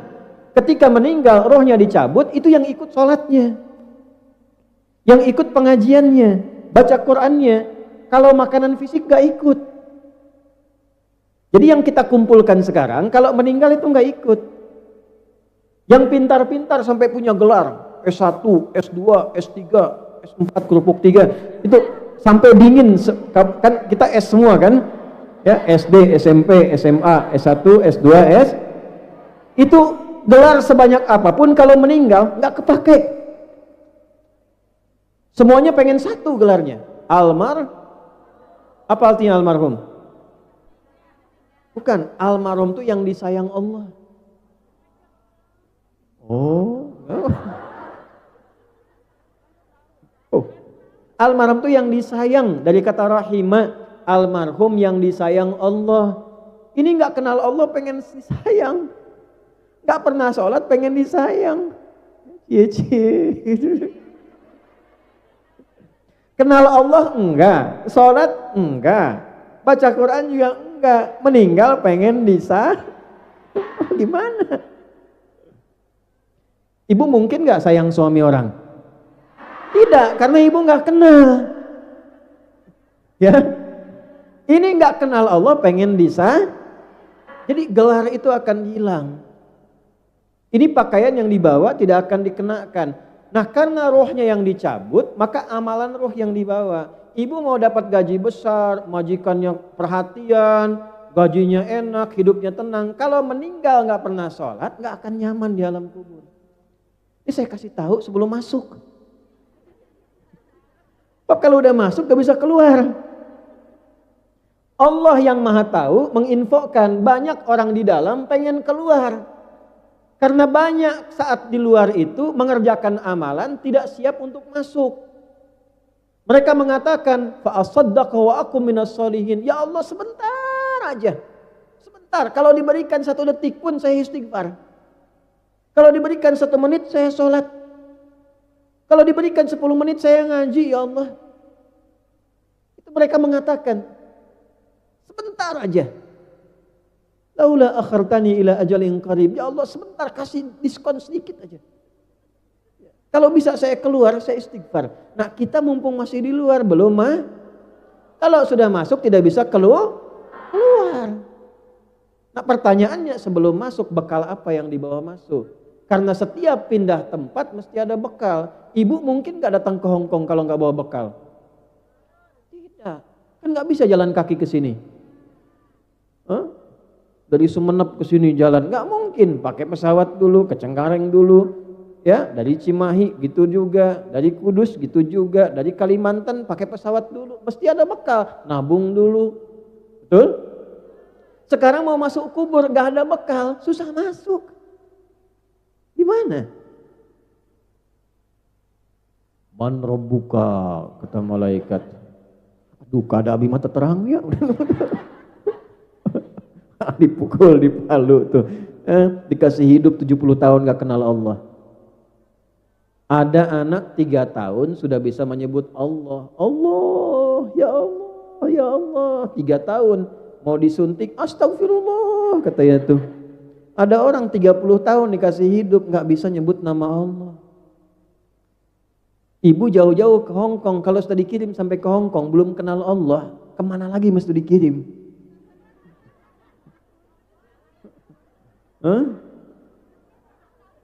Oh, jelas? Jadi jangan sampai jauh-jauh ke Hong Kong, rizki di dunia dicari-cari, persiapan kubur rizkinya tidak dicari. Jadi harus seimbang.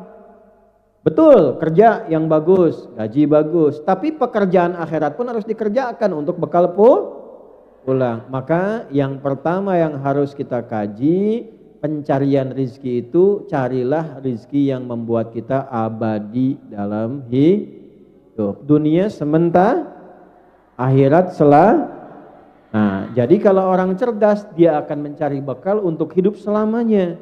Kalau di dunia, maaf ya, kaya sementara, kalau meninggal hilang kayanya. Kalaupun cukup, orang sebut miskin sementara. Kalau meninggal bekal akhiratnya banyak, kaya akhiratnya. Nah, jadi bekal yang pertama, 1, untuk mencari rizki yang halal tadi, maka dibagilah kepada 2 bagian, cara dan bentuk. Caranya harus halal, bentuknya harus biasanya suka lupa. Kalau sudah lupa suka nggak ingat. Ya, ini mohon maaf nih. Mohon maaf. Yang kita butuhkan untuk tubuh, untuk akal, untuk roh. Biasanya banyak orang mencari rezeki untuk tubuhnya saja. Untuk rohnya tidak dilakukan. Ini yang membuat gelisah dalam hidup. Maka pengajian ini berfungsi mengingatkan lagi supaya ada keseimbangan. Sampai ke Hong Kong, kerjanya bagus, sholatnya juga Kalau bisa nanti berinisiatif ya, inisiasi. Ini kurang lebih warga kita ada berapa di Hong Kong? Ya itu paling gampang, banyak gitu ya. Banyak. Orang Islamnya banyak. Banyak gitu ya. Nah, minimal punya cita-cita nanti misalnya ke depan pengen punya masjid ya, insyaallah yang dibuat insyaallah atau ditetapkan diinisiasi oleh orang-orang Islam yang ada di sini dari Indonesia. Nanti kalau sudah jadi berbagi dengan yang lain-lain. Alhamdulillah. Siap? Diniatkan dari sekarang. Diniatkan supaya kalau niat itu dicatat amalannya. Ya, jelas? Nah, sekarang kita masuk ke bagian yang kedua, amalan-amalan yang memudahkan mendapat rezeki sekaligus membahagiakan dalam mendapatinya. Yuk kita catat amalnya satu-satu ya. Masih ada waktu? Oh, ya. Sampai jam berapa? Baik, ya enggak apa-apa. Silahkan ibu sampai jam 1, saya sampai jam 12 selesai. Yuk 1 ya, saya tes dulu, tes pelan-pelan.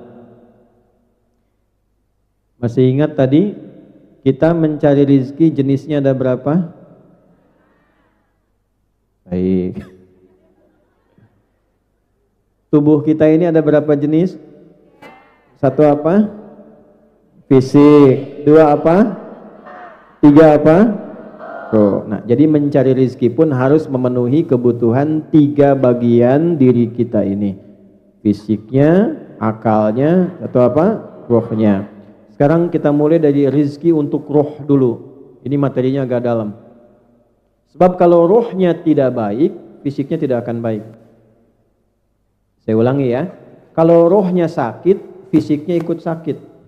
Dan obatnya nggak akan ditemukan di rumah sakit.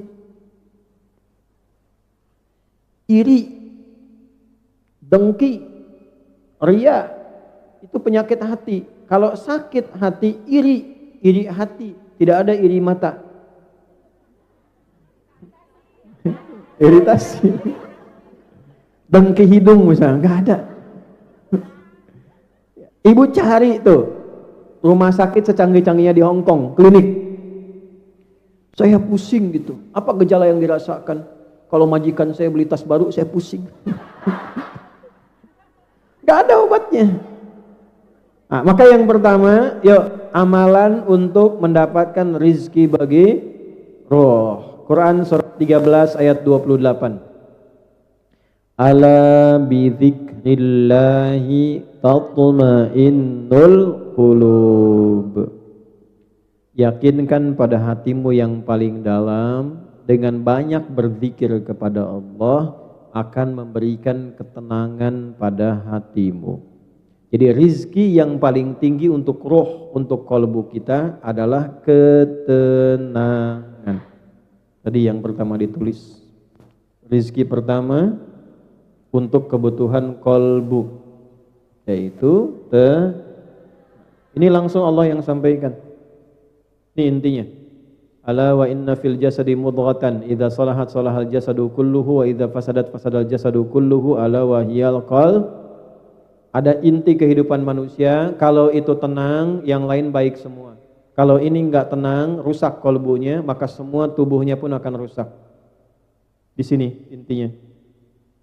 Nah, amalan untuk ketenangan kalbu itu hanya satu. Karena yang menguasai kalbu itu Allah, yang mencipta Allah, di dalamnya ada roh yang punya Allah, yang tahu siapa Allah. Kata Allah, amalan kalbu itu adalah ini.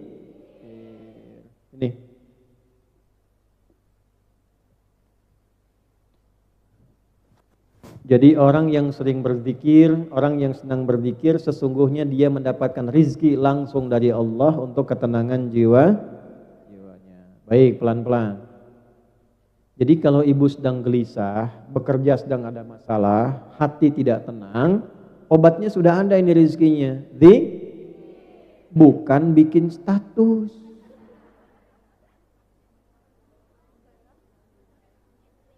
Buka Instagram. Ih, nggak nyangka ya. Nah, itu sedang nyangka. Orang yang bilang nggak nyangka sedang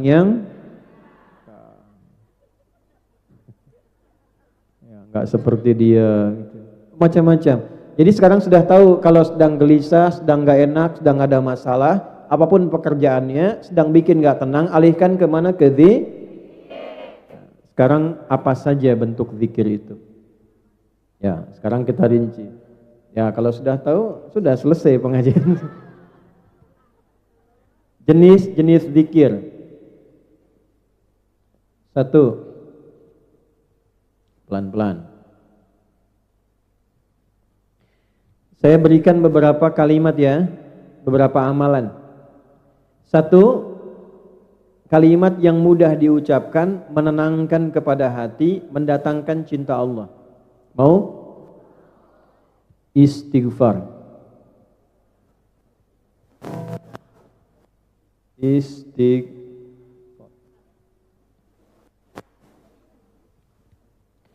Dah.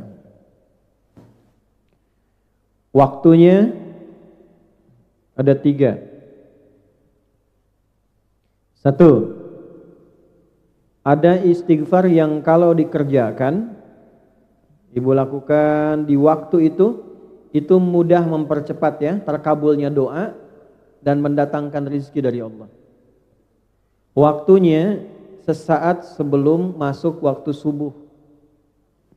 Kalau bisa, ibu lakukan dulu tahajud sebelumnya, walaupun 2 rakaat.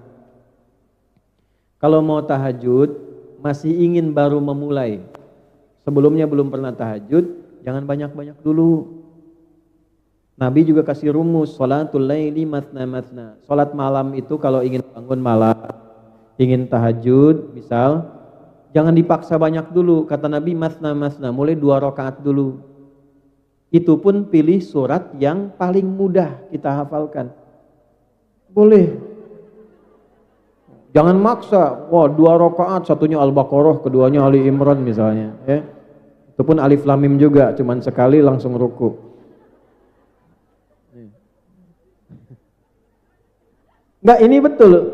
Dalilnya Al-Muzammil ayat ke-20, faqra'u ma tayassara minal Quran. Silahkan tahajud, baca yang paling mudah, yang paling ringan. Misal, karena ini lagi musim dingin, misalnya di Hong Kong, kul, ya, baca 3 kul. Rakaat pertama, kul a'udzu birabbil falaq. Rakaat kedua, kul a'udzu birabbin. Nah, nanti witir, kul huwallahu ahad. Nggak apa-apa. Nggak, nyaman dulu aja, yang penting nyaman. Nanti kalau sudah merasa bosan dengan 2 rakaat, tambah lagi 2 rakaat. 2 rakaat lagi misalnya ad-duha dengan al-insyirah. Gak apa-apa, sampai merasa nyaman dulu. Jangan dipaksakan langsung 11, langsung 23. Nanti begitu capek besoknya gak mau lagi. Betul. Nabi juga bacanya yang ringan-ringan. Nabi itu kalau tahajud yang ringan. Tapi ringan versi Nabi beda dengan ringan versi Nabi itu paling ringan rakaat pertama 100 ayat Al-Baqarah. Ya pernah ada yang mau ikut di belakang beliau, beberapa sahabat. Ya pernah ikut tuh di belakang beliau. Ternyata rakaat pertamanya begitu 100 ayat Al-Baqarah, ditunggu mau ruku nyambung sampai selesai. Betul, dikira mau ruku nyambung Ali Imran. Dikira mau ruku nyambung An-Nisa. Begitu selesai 5 juz 4 halaman kurang lebih, rakaat pertama 5 juz 4 halaman kurang lebih, ruku. Rakaat pertama. Besoknya enggak ada lagi yang ikut. Nah, maka mulai dengan apa? Tahajud dulu. Nah, tahajud pun kalau bisa jangan terlalu awal. Kalau baru mau memulai ya, belum terbiasa, dekatkan ke subuh. Misal subuh jam berapa tadi?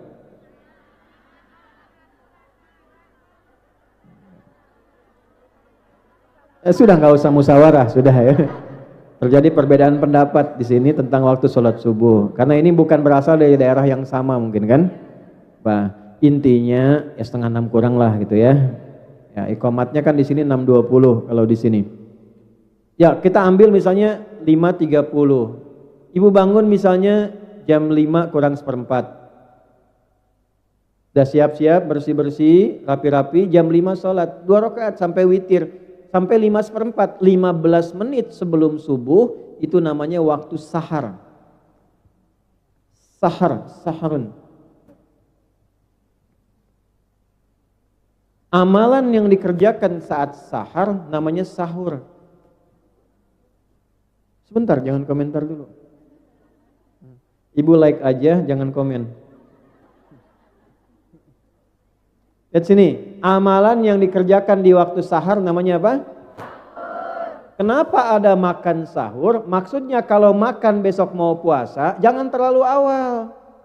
Dekatkan ke subuh. Dekat, supaya apa? Kalau makannya dekat subuh, energinya makin banyak, makin kuat menjalani puasa. Satu. Yang kedua, dekat ke subuh, jadi nggak tiduran dulu. Bisa istirahat sebentar, nggak terlampau ngantuk, langsung bisa sholat. Jelas? Nah ini misalnya subuh 5:30, sahur jam 2. Udah nahan lapar tuh jam 3, 4, 5, 6. Belum subuh sudah 4 jam, udah lapar. Makanya ada orang baru mau puasa, udah lihat buka. Betul nggak? Balik dulu. Nah amalan yang dikerjakan di waktu sahar namanya apa sah? Nah, ada amalan luar biasa istimewa di waktu sahar ini. Amal itu disebut di Quran surah 51 di ayat ke-18. Ayat 22-nya tentang rizki, ayat 18-nya tentang istighfar. Jamak dari kata sahar namanya ashar. Wabil ashari hum yastaghfirun. Dan ada orang-orang yang di waktu sahar ini banyak beristighfar kepada Allah. Nah istighfar di waktu sahar itu, awas nih rahasianya, itu bisa mempercepat datangnya rizki dari Allah.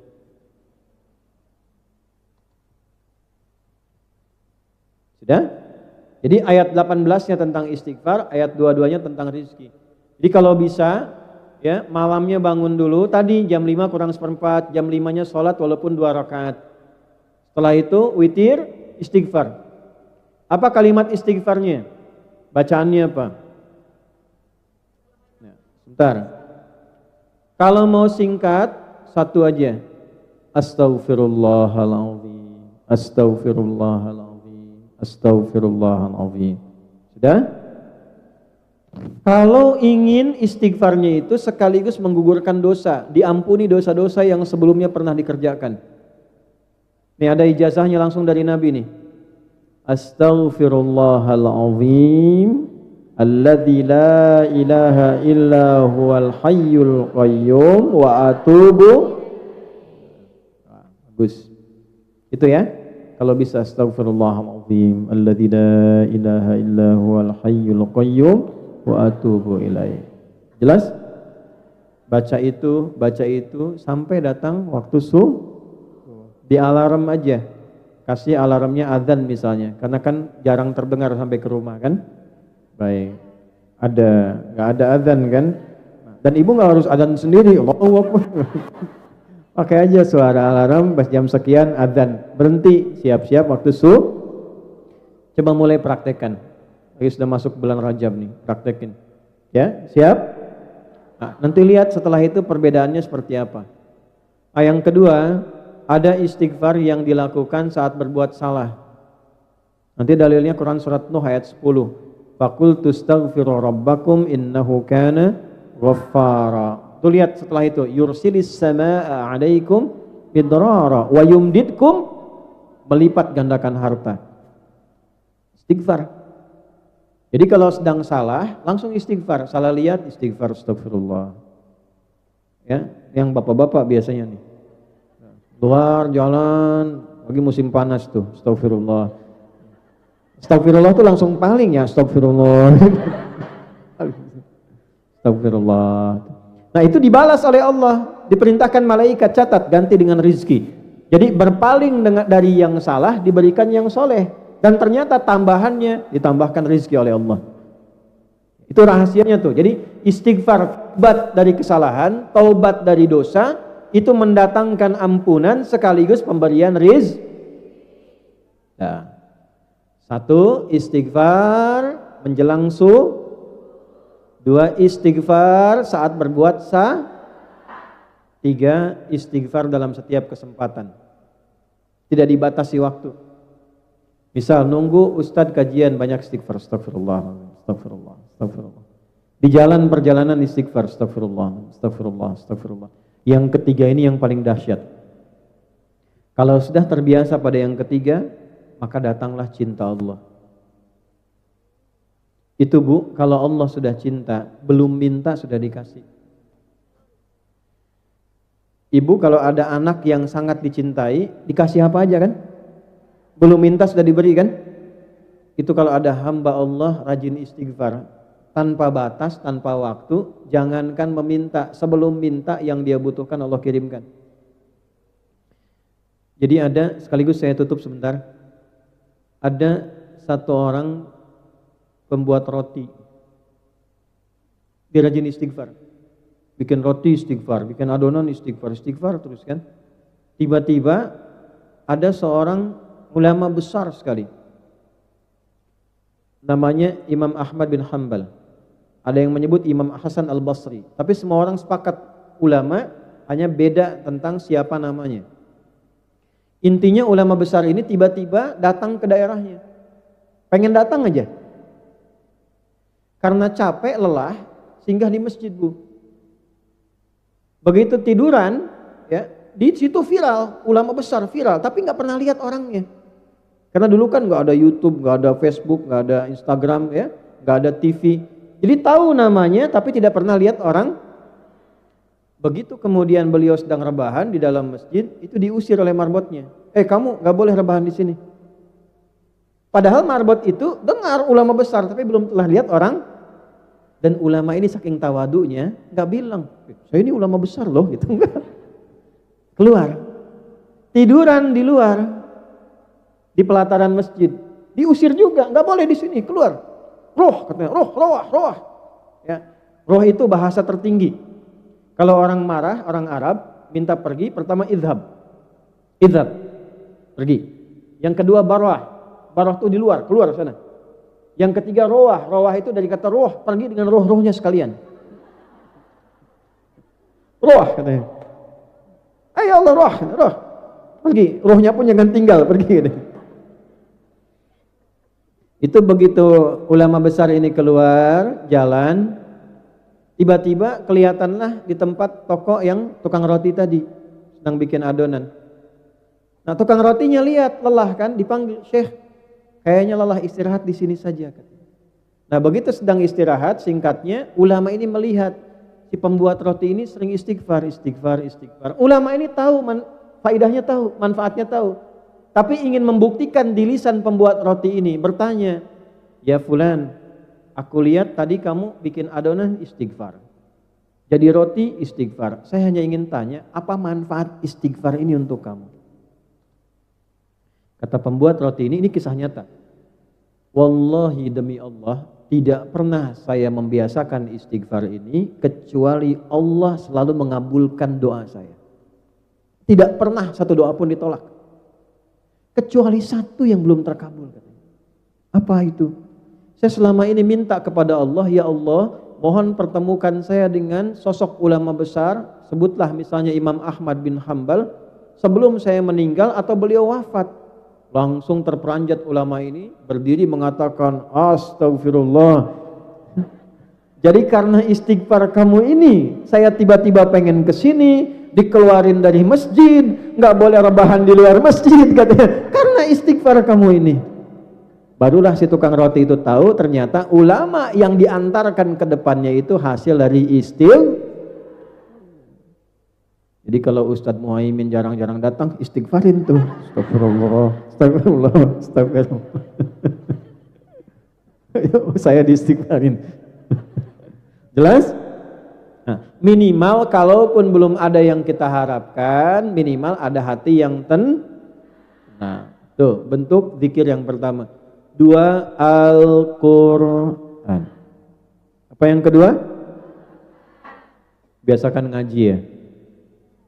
Ya, walaupun sehari satu ayat, nggak apa-apa. Yang penting mushafnya simpan di tempat yang mudah dilihat. Karena mushaf itu mukjizat. Kalau sedang gelisah, lihat mushaf aja ada tenang. Hebatnya ibu buka mushafnya, itu bisa ketemu ayat yang sesuai dengan masalah kita. Quran. Walaupun satu ayat kan nggak banyak. Hari ini nun. Itu ayat. Ya, jelas? Ngaji Al-Qur'an. Ya, jangan sampai hilang ya. Al-Quran itu istimewa. Kalau biasa jadi ahli Al-Quran, Allah akan khususkan. Dalilnya, ahlul Quran, ahlullahi wa khassatuh. Kata Nabi, kalau sudah jadi ahli Al-Quran, itu spesial di sisi Allah dan dijadikan VVIP. Ahli Quran itu kemanapun akan disambut. Dijadikan oleh Allah, difirmankan kepada orang di tempat manapun, perlakukan dengan baik. Jaga dengan baik. Ahli Quran. Untuk jadi ahli Quran tidak harus hafal 30 juz. Ahli Quran itu arti sederhananya orang yang dekat dengan Quran. Ibu kalaupun belum hafal nggak apa-apa, tapi tiap hari berusaha satu ayat sampai punya rasa cinta pada Al-Quran. Kalau sudah punya rasa cinta pada Al-Quran, itu akan berbeda. Ibu kalau nggak percaya silahkan mulai dari sekarang. Dekati dulu, baca sedikit-sedikit. Jelas? Baik. Yang ketiga, sholat. Ini puncaknya. Apa? Karena dalam sholat ada istighfar, dalam sholat ada Al-Quran, dalam sholat ada tilawah. Ini puncaknya. Sholat. Dalilnya Quran surah 20 di ayat ke-14. Innani anallahu la ilaha illa ana fa'budni wa aqimis salata li dzikri. Tunaikan salat sebagai zikir puncak kepadaku. Salat. Jangan tinggalkan Kalau sedang gelisah tunaikan Ada masalah Jadi kalau nanti di rumah di Indonesia telepon, misalnya anak sakit belum bisa nengok, salat. Hajatnya tumpahkan dalam sholat. Makanya sholat di Quran diisyaratkan dengan hajat. Sholat. Minta sama Allah, ya Allah, Engkau yang menggenggam semua hal. Engkau yang menyembuhkan. Engkau perintahkan aku sholat ya Allah. Engkau perintahkan aku berdoa ya Allah. Sekarang aku mohon padamu yang telah berjanji mengabulkan. Kalau dengan apa yang aku kerjakan belum Engkau kabulkan, tunjukkan padaku dengan cara apa lagi aku mesti menunaikan ibadah kepadamu. Sholat. Nabi Zakaria belum ada keturunan. Apa yang beliau amalkan? Salat. Nabi Ibrahim meninggalkan Ismail, pesannya salat. Ya, semua salat. Nabi Musa salat, Nabi Isa salat. Jadi semua kalau ada persoalan menunaikan salat. Ya, jadi tolong jangan tinggalkan apa salat. Jelas sampai sini? Baik. Yang terakhir sebagai bonus, perbanyak sholawat. Saya lihat Masya Allah ya, Masya Allah ini ahli sholawat terlihat ya. Kita masuk tadi sholawat sampai ada rasa cinta pada Nabi. Ya, kalau sudah ada rasa cinta pada Nabi, biasa sholawat nanti Allah balas minimal 10 kali lipat. Ya, kata Nabi gini, man shalla alayya sholatan wahidah, sallallahu alaihi asyru sholawat. Siapa yang biasa sholawat padaku, walaupun cuma sekali, Allah akan perintahkan pada malaikat balas 10 kali lipat. Nah ini rizki yang pertama. Jadi kalau sudah bisa sholat, berarti masih dapat rizki. Orang yang walaupun gajinya besar, kerjanya enak, tapi dia tidak sholat, sejatinya dia belum mendapatkan rizki dari Allah. Minimal untuk kebutuhan rohnya. Bisa sholawat, istimewa. Bisa baca Quran, istimewa. Bisa istighfar, luar biasa. Jadi ini bagian pertama, mencari rizki di tempat yang jauh dan membahagiakan. Intinya satu. Sudah capek?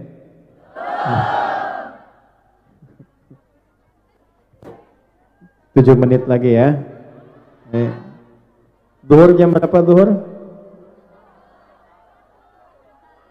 Jam 1. Masih ada waktu ya. Maksud saya 7 menit kita jeda dulu, tanya jawab. Ya, saya tanya, ibu jawab. Untuk memastikan yang saya sampaikan, ibu paham tidak? Ya, atau ibu tanya, ya, jawab. 1, zikir. Utamanya 2.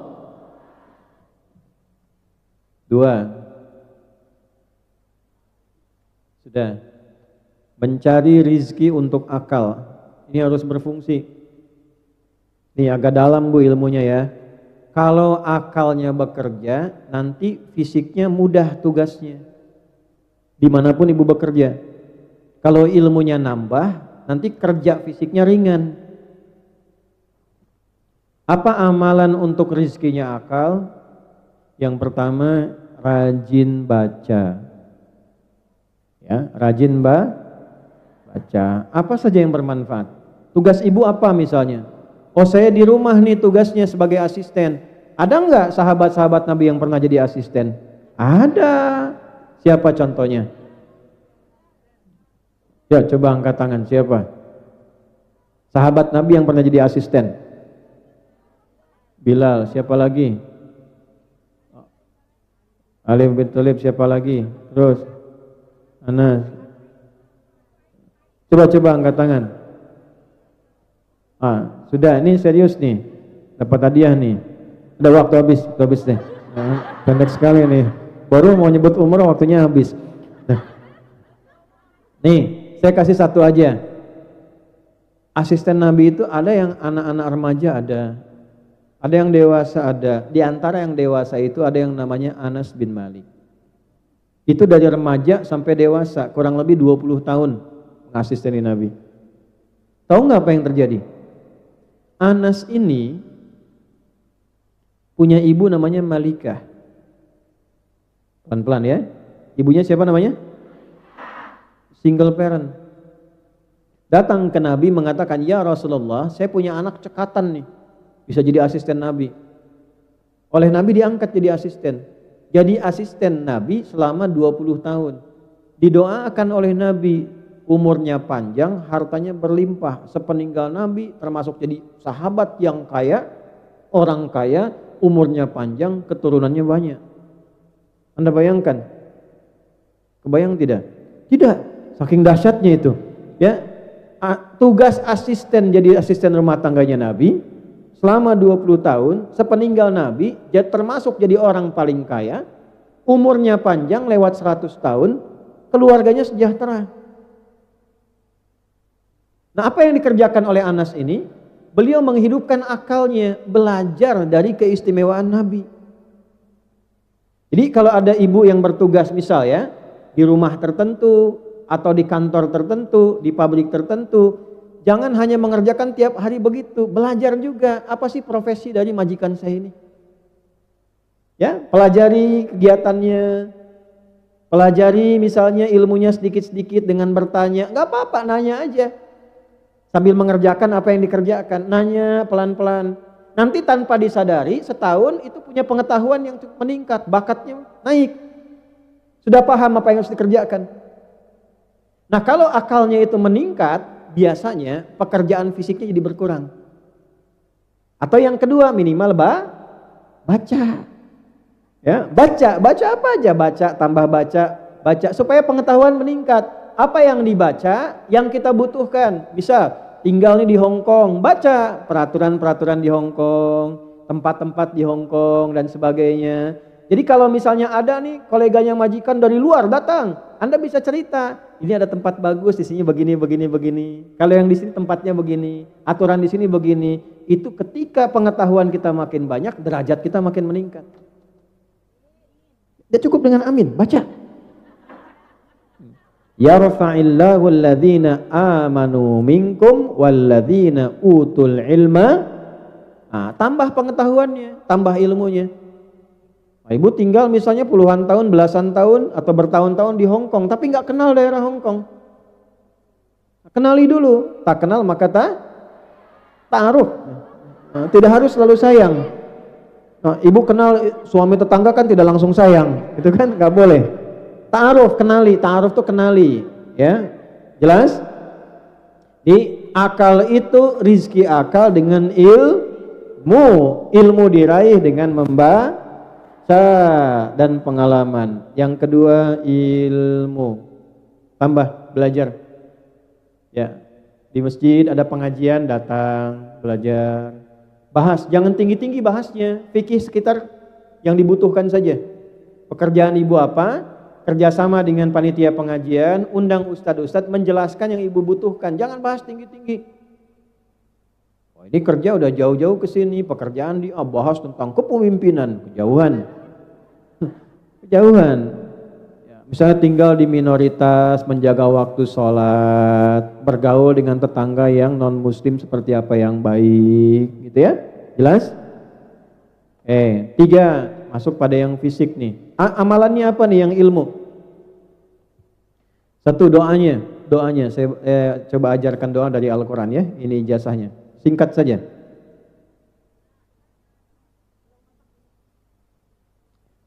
Rabbi zidni ilma.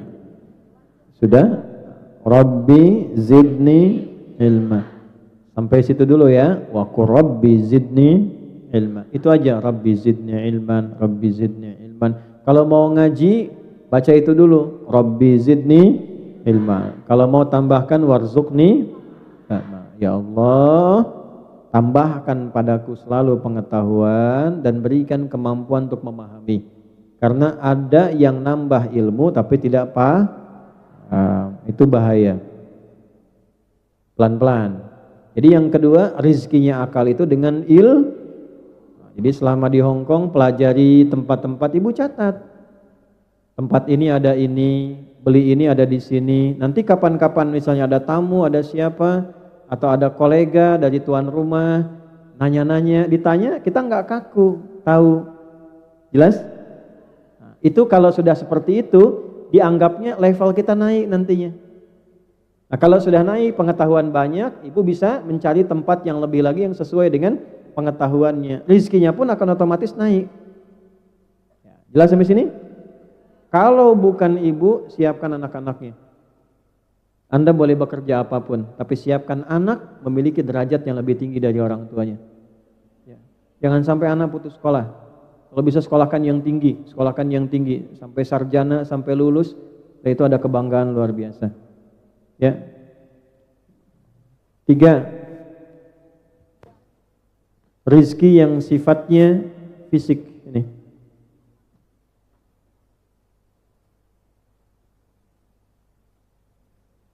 Pelan-pelan.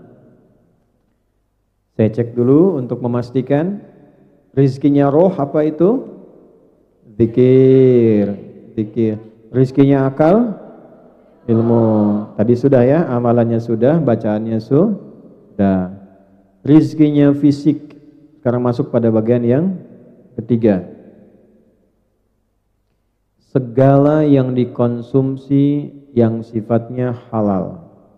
Yang dimakan, yang diminum, yang dipakai. Segala yang dikonsumsi yang sifatnya yang dimakan, diminum, pakaian, pastikan halal. Bagus, boleh. Tapi bagus punya orang, jangan. Baik ya. Makanan enak, boleh. Enak tapi haram tidak boleh. Dah, itu semua kebutuhannya. Jadi kalau akal itu ilmu, roh itu zikir, kalau fisik itu segala yang dimakan dan dipakai. Caranya bagaimana? Kembali ke tadi. Pastikan semua yang kita kerjakan halal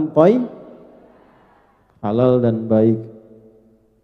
Halal plus baik.